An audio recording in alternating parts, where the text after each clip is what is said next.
I'm Joe Polish. I'm Dan Sullivan. And welcome to 10 Times Talk.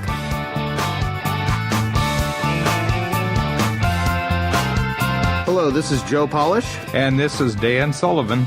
And welcome to 10X Talk. And we're going to talk about some interesting complexities that I'm having right now. We had a conversation right before we started rolling here and decided to create an episode out of this that could hopefully, not only help me get to my 10X future, but help all of our listeners and use me as a lab rat, as a guinea pig, is to reveal some issues that I'm dealing with. And so we're going to talk about my house. My new house. So, how do we start with this one, Dad? I mean, you want me to describe the problem that I was talking with you about prior to this? Yeah, I think it's really interesting, Joe, because the type of situation that you're talking about is just a sort of a constant experience in every really busy, successful entrepreneur's life, and it really puts them in a corner, really jams them, really stresses them out. And, you're expressing yourself about a particular situation, which is a huge opportunity for you. But because, you have such a busy schedule ahead of you, just the overload of this new situation kind of jams you, and it's just very, very common. All entrepreneurs experience this, and so I think anybody listening to this is going to get enormous value just out of you explaining your situation. Okay, great. Well, yes, and so what I will do, and I will frame what's going on with me, and then Dan is the number one person I know in the world to ever come across things like this with and run it by him. And the reason I say that is because merely complaining about this or expressing frustration with it, I would almost feel like, I can't really do that because, these are modern problems. I have a great life.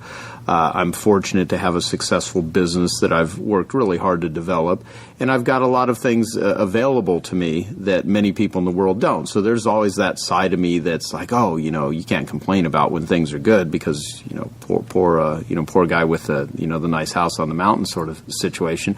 But again, it's a real complex situation. And so here's the deal. Recently, me and my girlfriend were out, looking at houses, not too seriously, but, inquiring, because I live in a really cool house, but I've lived there for 13 years, and I'm kind of bored with it. It's an awesome house. I've done cool stuff with it, but I want something bigger, and I've always wanted something on a mountain. And so we've been looking at different houses, and I have a really good friend who is an awesome real estate agent. He showed me a few, and I have another buddy that just bought this amazing house on a mountain here in Arizona, outside of Scottsdale. And he referred his real estate agent to me. And so he sent an email and said, hey, Joe wants to get a cool house like mine. You've spent 2 years helping me find this one. Maybe he likes stuff just like me. And so this lady, she ended up sending me an email saying, I've got a perfect Joe Polish house. She took it upon herself to look at my website, kind of get an understanding of me, and then find me a house. And I was like thinking, well, I'll go meet her. And so one day she shows 2 houses on Camelback Mountain in Arizona, Paradise Valley area. And so basically, I go and meet her, and I'm with my girlfriend. And so we go and look at this first house. It's awesome, but I think it's pretty overpriced, but it's awesome. And then we go to another house on the mountain, and it's stunning. The view is stunning. The house is like a southwestern house, and I like really contemporary and cool, but the view is unbelievable, right on a mountain, giant mountain that you own if you buy this house. And so the next day I put an offer on it, and within 1 hour of meeting this woman, this realtor, I end up buying a house from her. And I felt horrible because my other friend, who I know really well, had spent many hours. And so I called him up and said, I can't think of any way to incorporate you into this deal. And just the way it happened, it's simply just time. And he's like, no, Joe, he's like, completely understand. He goes, believe it or not, you've been so helpful to me with your podcast and everything. He's like, and he sincerely said, I'm not just saying this on this episode, just the nicest guy. and gave me the blessing. So here I am with this house, just closed on it, 3 days ago.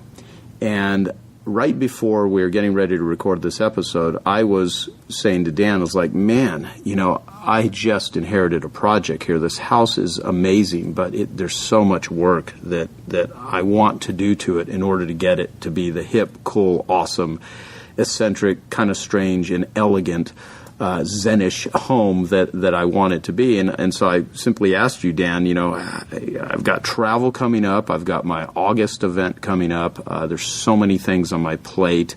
I didn't plan any time to move. And here I am with, a 5,500 square foot home on a giant mountain that has all kinds of stuff that I want to do to it. And it's quite overwhelming because I'm just really scheduled up. So that's the situation, and so I'll stop rambling there. And you proceeded to share with me some awesome stuff that I felt was so good that it'd be so useful to have other people listening to this and see how it compares to other situations, even if they're not in the situation of buying a house or not. Yeah, well,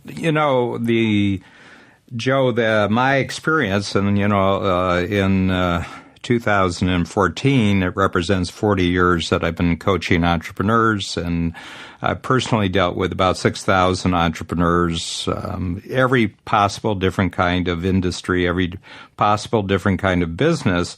But from that, the number one problem that everybody has is complexity.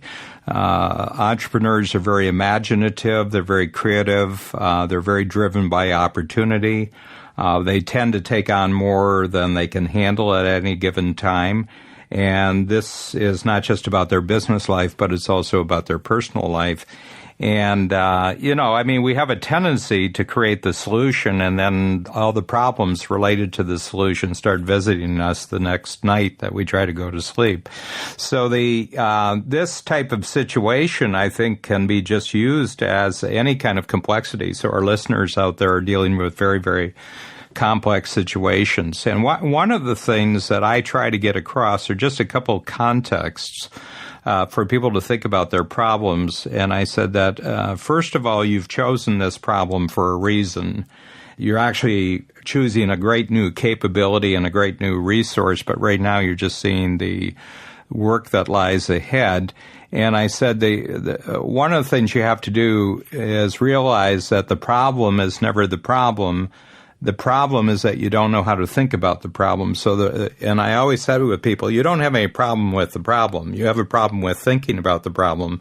And the moment that you develop a different way of thinking about the problem, then you'll see the solutions, and the complexity and the burden of, all the stress and everything will go away. As soon as we're clear about what the issue actually is, then we can make decisions, we can communicate, we can take action. But as long as you're not understanding the problem, then you're in real trouble. So what I always try to do is that I don't try to give people the solution. I just try to give them a new context or a series of contexts for actually understanding the problem.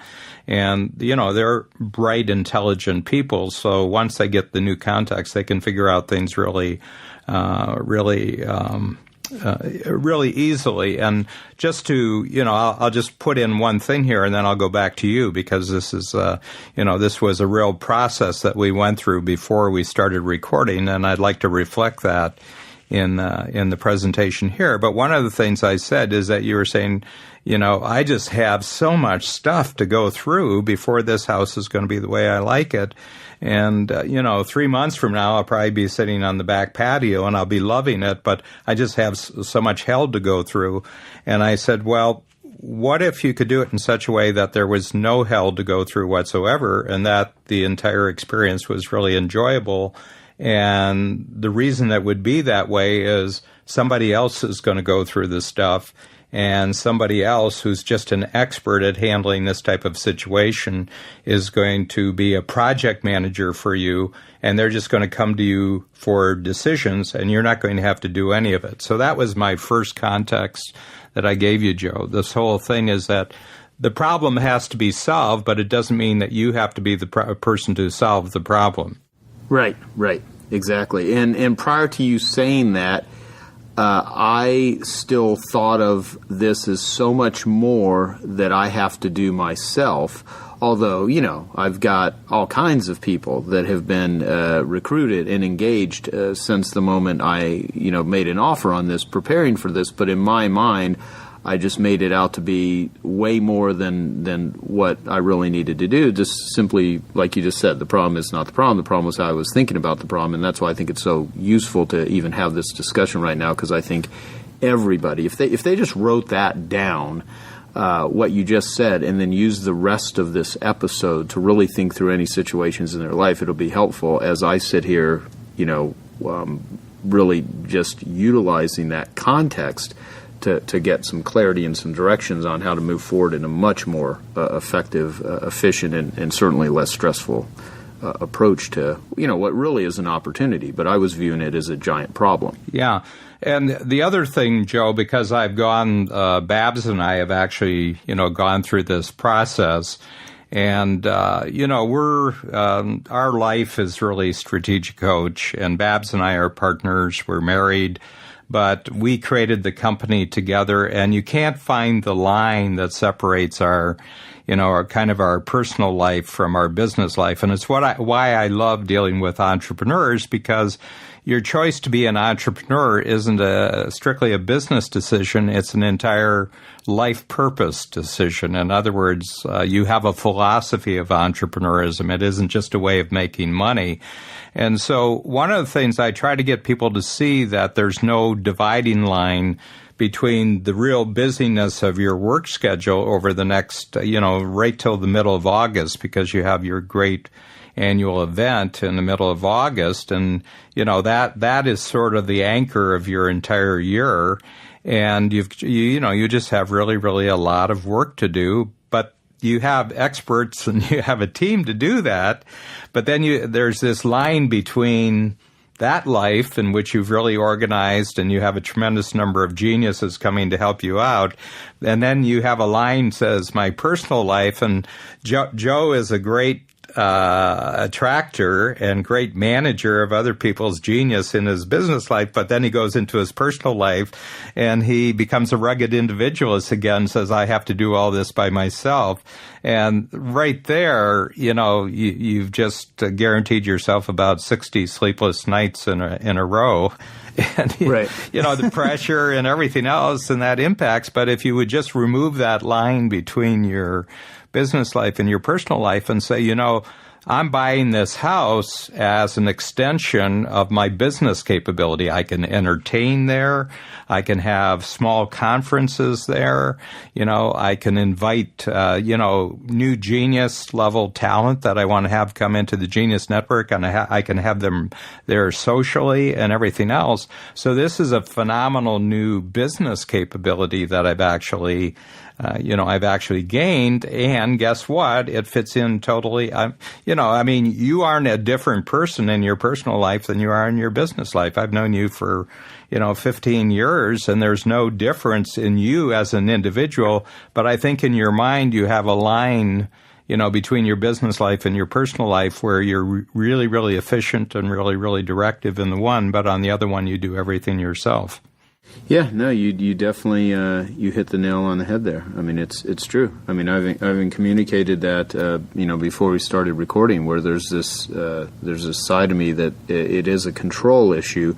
To what degree? At what point? How do I get myself into a place where I feel, I don't have to do this. I can turn it over. And you gave me some really great suggestions. For one, you said hire a professional organizer. Well, I've hired professional organizers a lot in the past, but there's one lady named Valerie that his specialty is helping people move that I didn't even think of until you pointed that out. And then it's like, have her put together a game plan. You made this comment. You're like, pay her $1,000 and get 80%, which we've talked about on previous episodes. Get the first 80% right. Which, talk about that first, and then I'll come back with some of the suggestions you had given me. Yeah, well, the whole point is that there are people who are as great at organizing other people's lives as you are doing the great things that you do. There are people who can look at a somebody else's complexity and messes and everything else, and they just love it because they can bring order to it, they can bring simplicity to it in a very short period of time. And the reason is because they're a genius at it, and they can do in an hour what one of us might not be able to do in a week. And it would be an energetic hour where for us it would drain our energies. So, we just call that unique ability and unique ability teamwork. What you have is the ability, first of all, you can write a check and get a really, really great house. Not everybody has that ability. The other thing is that you just happen to know probably more incredibly interesting human beings on the planet than anyone I know, and they would just love to come and spend time with you in your new show house. So you bring that to the table, but you don't have the ability to think about these very, very granular, fine-tuned details that it's going to take to make the move from one house to the other and get the decoration right according to your formula, the landscaping right according to your formula, and you have a unique formula, you have a particular style, and they'll sense that. And if not, they'll know where somebody else is who has an ability that's beyond their ability, and they'll be able to acquire that ability very fine. So what I've just got a set of rules regarding anything that looks like a complex problem for me. The first one is, can I solve this by doing nothing? Because sometimes problems just kind of take care of themselves if you do nothing and you don't spend any time. So that's my first question. And, sometimes it's true, but it's worth asking the question. And then the second one is there a way I can solve this by doing as little as possible? And then I just say, yeah, I could probably just confine it to maybe a couple days' work of just specifying what I want. And then is there a way that I can get it done really, really quickly through other people's unique abilities? And that's usually the way that I go if I just give them really, really clear directions on what the final result should look like, and everything like that. So my default position is to do nothing, to do as little as possible. And then if I'm going to be doing anything, it's just interacting in a teamwork with other people who are really great at what needs to be done to actually solve the problem. And that just saves me an enormous amount of energy. That's fantastic. Let me ask you about a couple of things that, some you just said prior to us recording. And the other, something I heard you say years ago, which I'll say that one first. Years ago, I heard you mention in Strategic Coach that there's no such thing as bad work on the planet. There's just bad work for certain people doing it because they're not working within their unique ability.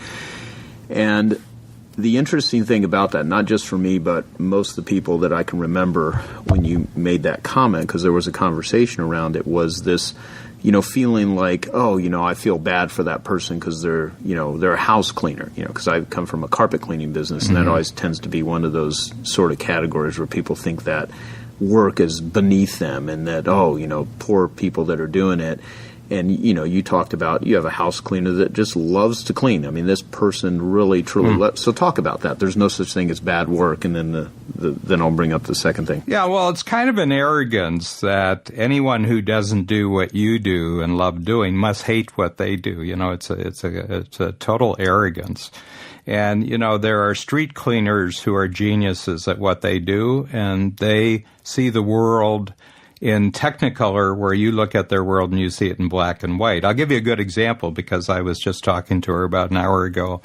But Babs and I have had a bookkeeper for going on almost 25 years now, and her name is Mary Beth. And so Mary Beth takes care of all of our personal finances, and there's quite a bit of complexity involved, all the bills, everything. She handles all of our bank accounts and everything else, and she's just utterly reliable. She's a perfectionist in what she does. And I couldn't imagine myself doing any of that. I mean, just the thought of those activities just really, really drains me.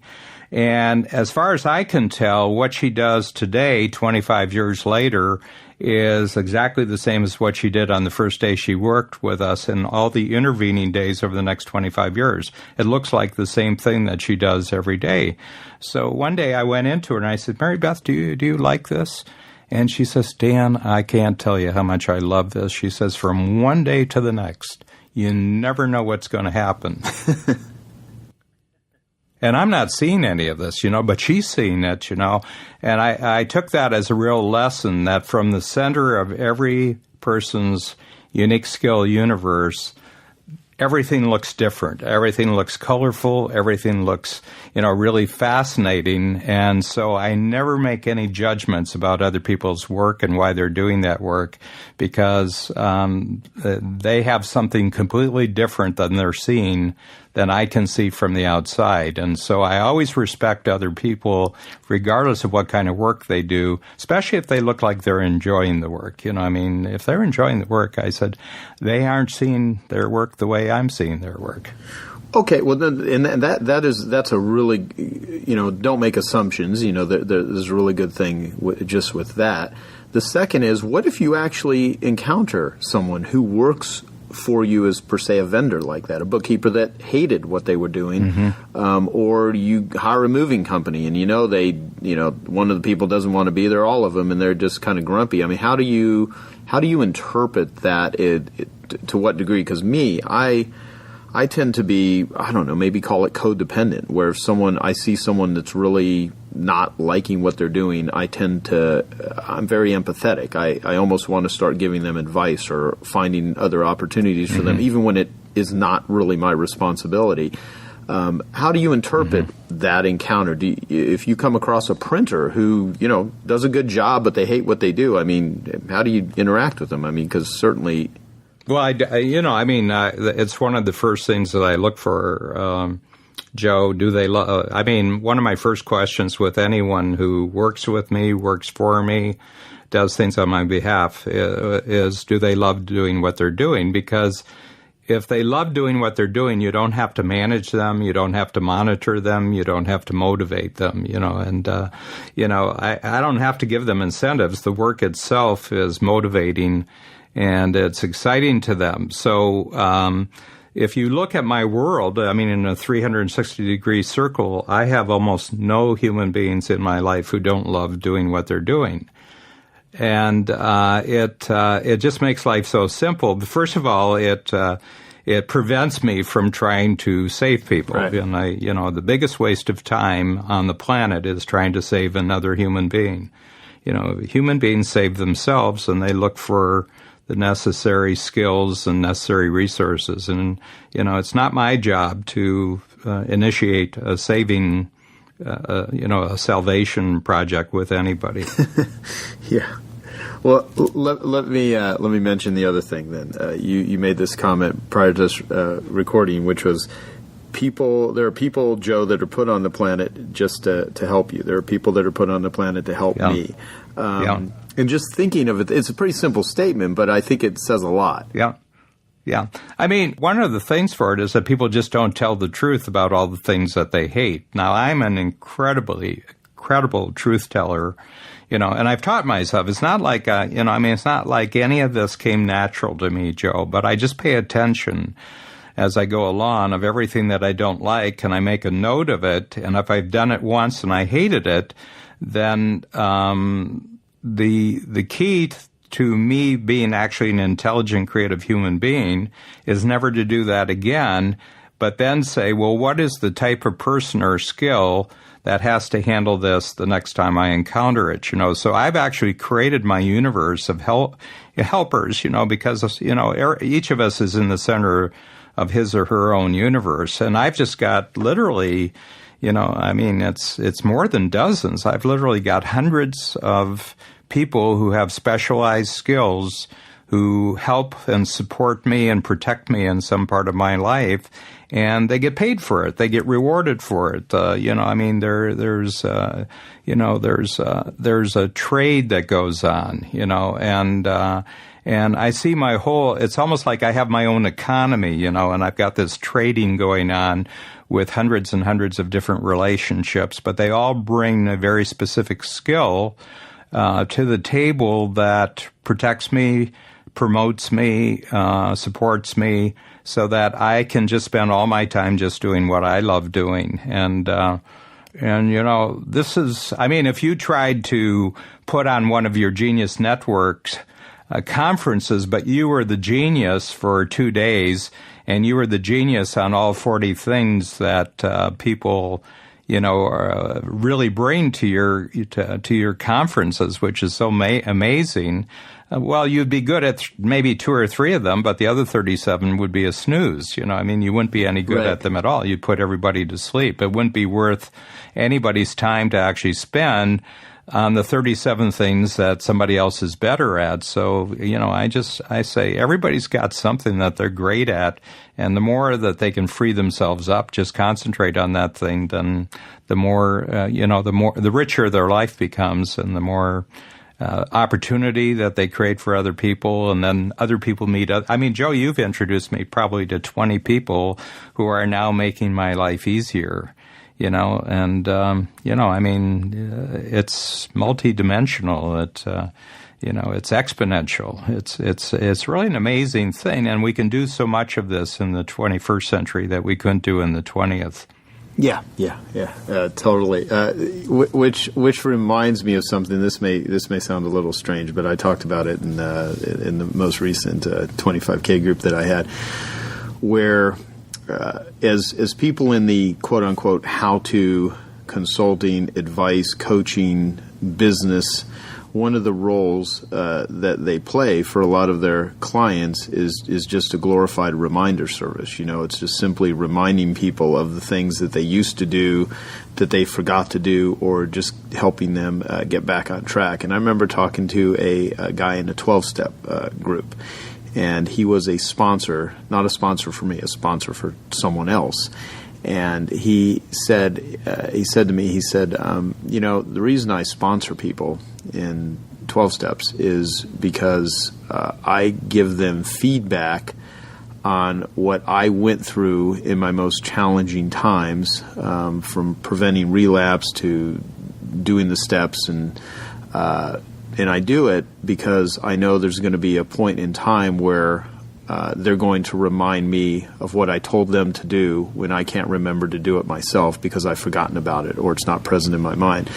And I thought, it was just kind of an interesting statement, because in so many ways, I so quickly, prior to recording this, there's been a big, mental time consumption in my head thinking about this house. And after talking with you for just a few minutes, I immediately felt better. I felt more confident. I felt more capable.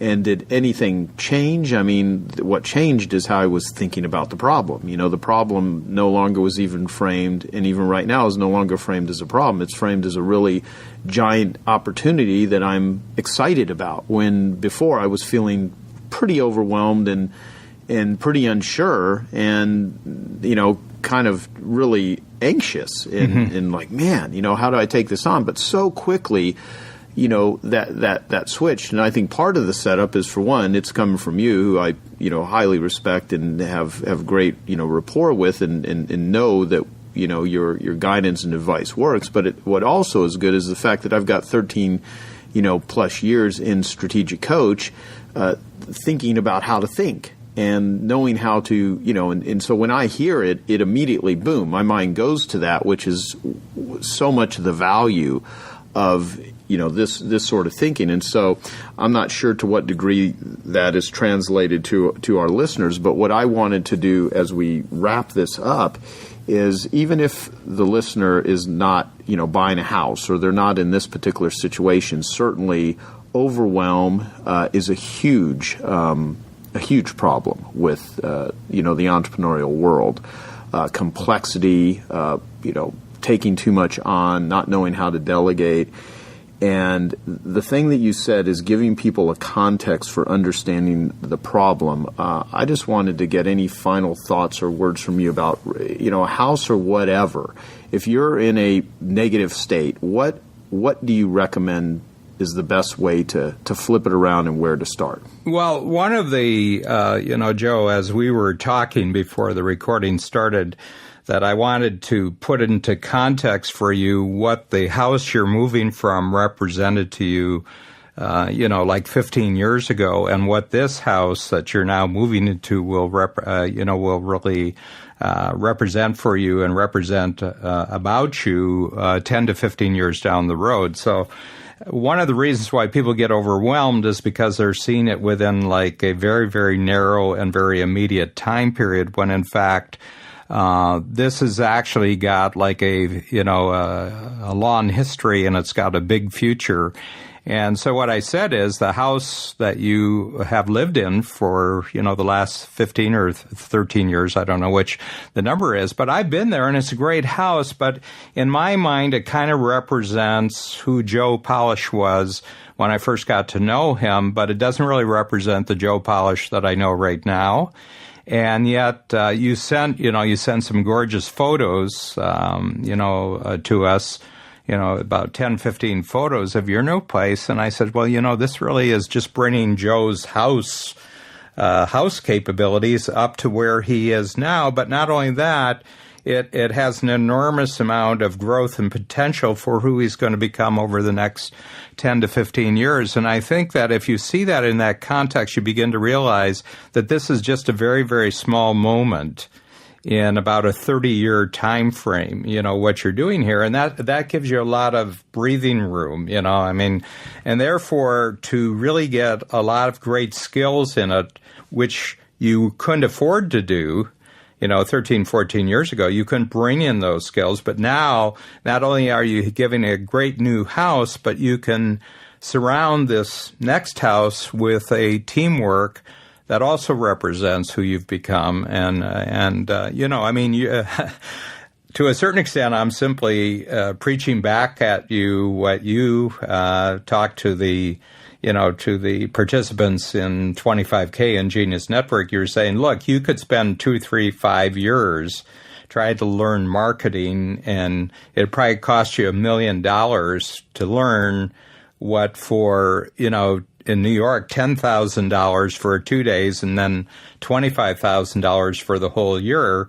I can save you, 99% of the time, and I can probably save you 99% of the cost and give you all the connections and all the insights and all the open doors that first of all, you wouldn't do for yourself, but it would just constantly frustrate you because it's not your unique ability.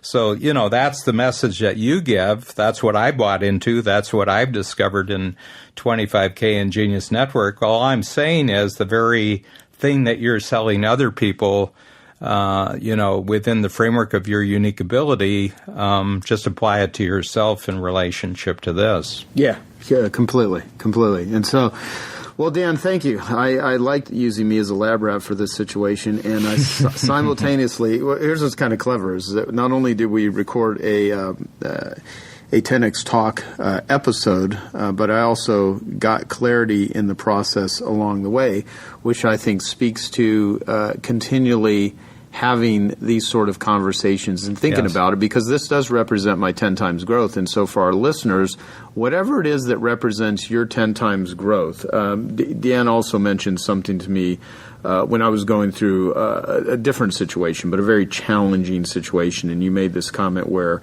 things like this, nothing feels good when you're in the middle. And it gave me a context of how to think about, I'm kind of going through it. If you're in the middle of a really intense personal training session and your trainer's, really working you hard and your muscles are, your legs are buckling, you're sweating, you're fatigued, you're tired, you're praying for it to end, but you're just pushing your way through it. When you're done, you're going to be like, man, I just really, put myself through an amazing workout that's just going to make me bigger and stronger. And so, I use that as a model of how to think about it, and all of these continual thoughts, continually help my brain interpret and make sense of problems, challenges, and opportunities, and how to overcome them. And the fact is, in order to grow 10 times, you got to be willing to do things that other people are not willing to do. And so this has been very helpful, and I hope it's been very helpful to all of our listeners. And anything else to add to this? I think no. And I just I just want to compliment you on just being open about this. I mean, I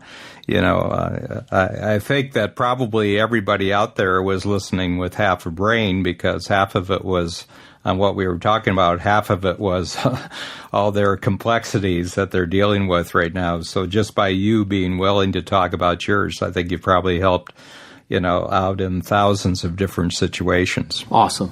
Thank you. All right, everyone, give us your comments. 10X Talk, share this with anyone that you think might be moving and buying a new house in the next week, or in any situation. If you think anyone that's going through some challenges that this would help flip a switch for, please share 10xtalk.com with them, and go download our free reports, and you can read about some really awesome stuff related to all kinds of ways to build and grow your business 10 times while simultaneously removing complexity out of your life. And one last thing for the next week, put it on a Post-it note, put it on your on your smartphone, your iPhone, whatever on the screen. The problem is not the problem. The problem is how you think about the problem. And that's, of course, quoted by Dan Sullivan. And I think you would be well served to post that on any social media that you may have, and spread the wonderful words and wisdom of Mr. Dan Sullivan from Strategic Coach. So thank you, Dan, and thanks, everyone, for listening. Thank you, Joe.